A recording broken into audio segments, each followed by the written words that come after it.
একটা গুরুত্বপূর্ণ বিষয় সবার মাঝে আমি শেয়ার করছি, যেটা আপনাদের জানা খুব জরুরি। যারা যারা নতুন বিদেশে সফর করছো, যারা যাওয়ার জন্য রেডি হয়েছে তাদের জন্য। কেউ কেউ কী করে, প্রথম প্রথম এয়ারপোর্টে 2 থেকে 3 ঘন্টার আগে ঢুকে যায়, কিন্তু ঢুকে গেলে যে তারপরে আবার বাইরে বেরোনো যাবে সেটার কোনো একদম চান্সই নেই, বলাই যায় না 100%।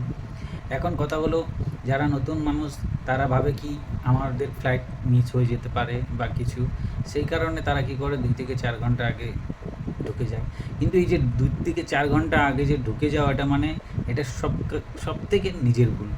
কারণ হলো, ভিতরে যখন এয়ারপোর্টে এন্ট্রি তো হয়ে যাবে আপনার, সে 2 ঘন্টা আগে বলো 4 ঘন্টা আগে বলো, কিন্তু কথাটা হচ্ছে এটা, যখন ভিতরে গিয়ে তুমি কিছু জল খেতে চাইবে বা কিছু কিনে খেতে চাইবে, চড়া থেকে চড়া দাম, মানে 100% এত বেশি দাম, যেটা বলার মতন না।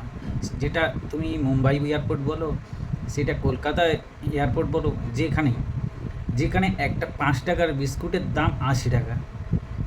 এই জন্য আমি তোমাদেরকে বলতে চাইছি যে যারা যারা নতুন যাচ্ছ, আগে থেকে কিছু খেয়ে এয়ারপোর্টে 2-4 ঘন্টা আগে ঢুকে যাও, সেটা তোমার সুবিধা অসুবিধা মতন ভেবে।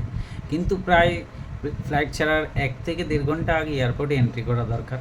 কিন্তু কিছু কিছু মানুষ আছে যারা নতুন, একদম প্রথম থেকে 4 থেকে 5 ঘন্টা আগে এয়ারপোর্টের এন্ট্রি করে ঢুকে বসে থাকে। কিন্তু সেই সময় যদি কেউ কিছু খেতে হয়, কিছু বা খেতে ইচ্ছে করে বা কিছু, যে জিনিসের দাম, মানে যেই জিনিসের দাম মানে কী বলার মতন, একটু আগেই বললাম 5 টাকার বিস্কুট 80 টাকা দিয়ে কিনে খেতে হচ্ছে। কিন্তু ওখানে দামটাই ওরকম, এয়ারপোর্টের ভিতরে যে দোকানগুলো, দামটাই ওরকম। একটা জলের বোতল কিনতে গেলে না মিনিমাম 2 লিটার জলের দাম 200 টাকা, 1 লিটার জলের দাম 100 টাকা। এই কারণে আমি সবাইকে বলছি, যারা যারা নতুন এন্ট্রি করবে তারা প্রথম থেকে আগে বাইরে থেকে খেয়ে নেবে, তাহলে বুঝতে পারবে যে কী দাম জিনিসের। এবার যারা ভিতরে কিনবে তারা তারা ভালো করে বুঝে যাবে। আমি যখন কলকাতা থেকে মুম্বাই এয়ারপোর্টে নামি, ওখানে যখন আমি ফ্লাইটের জন্য, আমার রাতের 11টার ফ্লাইট ছিল, তখন আমি মানে ওয়েট করছিলাম, তখন ভাবলাম দোকান থেকে কিছু খেয়ে নিই। যেই 20 টাকা দামের প্যাটিস, সেই 20 টাকা দামের প্যাটিসের দাম 85 টাকা। ওখানে আমি একটু দোকান জিজ্ঞেস করলাম, ওখানে সব কিছুই পাওয়া যাবে, সিগারেট থেকে তুমি ড্রিঙ্ক থেকে সব কিছু, বিয়ার থেকে সব কিছু পাওয়া যাবে।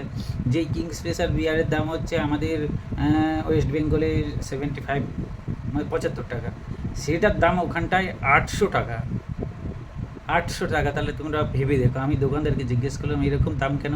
বলে এয়ারপোর্টের এখানে ভিতরে ট্যাক্স দিতে হয় সবাইকে, আমরা দোকানটা চালাচ্ছি ট্যাক্স দিয়ে, তাই জিনিসপত্রের দাম। তাও দেখছি কিছু কিছু মানুষ খাচ্ছে, আরাম এনজয় করছে।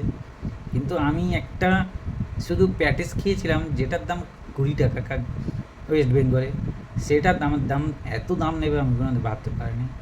যাই হোক, সবাইকে সতর্ক করছি, কাউরা যদি নতুন নতুন এয়ারপোর্টে এন্ট্রি করবে তার আগে কিছু খেয়ে রাখবে, বা ব্যাগে অল্প ছোটোখাটো শুকনো খাবার নিয়ে রাখবে, যাতে ভিতরে গিয়ে দোকান থেকে কিছু কিনে খেতে না হয়, যাতে ফালতু পয়সা নষ্ট না হয়। আমি এটাই বলতে চাইছি, যারা বিদেশে যাচ্ছ কি বাইরে যাচ্ছ, পয়সা করি হাতে রেখে সেরকম খরচা হবে। কারণ যা প্লেনে আর এয়ারপোর্টে যে দাম, চড়ার থেকে চড়া দাম, প্রচুর পরিমাণে দাম। এই জন্য সবাইকে সতর্ক করলাম।